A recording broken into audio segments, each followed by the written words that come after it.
hear from time to time during the session, you know, that 70% of the people don't agree with our message. And that is not the case. The case is that if you just want to look at raw numbers, that over 50% of the people who voted in House district elections in Montana voted Republican. So this is still a Republican state. The message that we as Republicans carry is a message that resonates out there. We just have to take it out there, and that is our goal. One of our goals in this session is to take our message, make it available to folks so that they know what we're doing and why we're here. You folks have a great responsibility now. You've been elected to be senators in the state of Montana.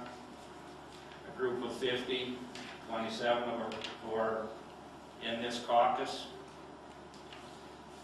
And that's a responsibility you need to take seriously. You know, the work we do here sometimes is not looked at as serious work, I think, or as critical work, but it is. Every bill that comes in front of you is a bill that's important to some. And that's something that we need to remember. There are really three things you need to think about as you vote, and they all start with C. And the first is your conscience.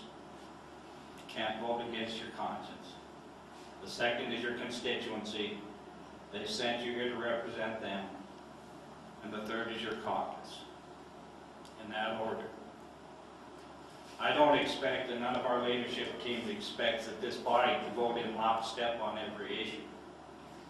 You're all experienced legislators for the most part. You all are well-grounded.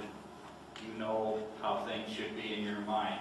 There will be times, though, when it's important that we stick together as a caucus. We're only in the majority because there's 27 of us. And the day that we only have 25 of us on a vote that's important, we're no longer in the majority on that issue. And so you need to weigh those things in your mind when we get there. And we'll try to let you, I mean, you'll know what those issues are, and we'll try to let you know. But the thing that really I would hope that as we go through this process, again, is that, you know, there's a difference of opinion of people in the legislature. There's a difference in this caucus. We have 27 members who differ on many issues, but we think we come together on some core issues. But there are also 23 more members of this Senate body who also have a strong philosophy that they believe in, and it's different than ours in some cases, and that has to be respected and listened to. The way you make good legislation is by taking the best of everything and putting it together. And so there will be good ideas on the other side of the aisle too that shouldn't be dismissed just because of who's bringing them or what the letter behind their name, their name is. But the thing to remember, those of you now that have been in the minority, is what it feels like to be there. So number one, you don't want to go back, which means you do successful things to stay in the majority next time. Policy-wise, communication with your constituents, like all of that.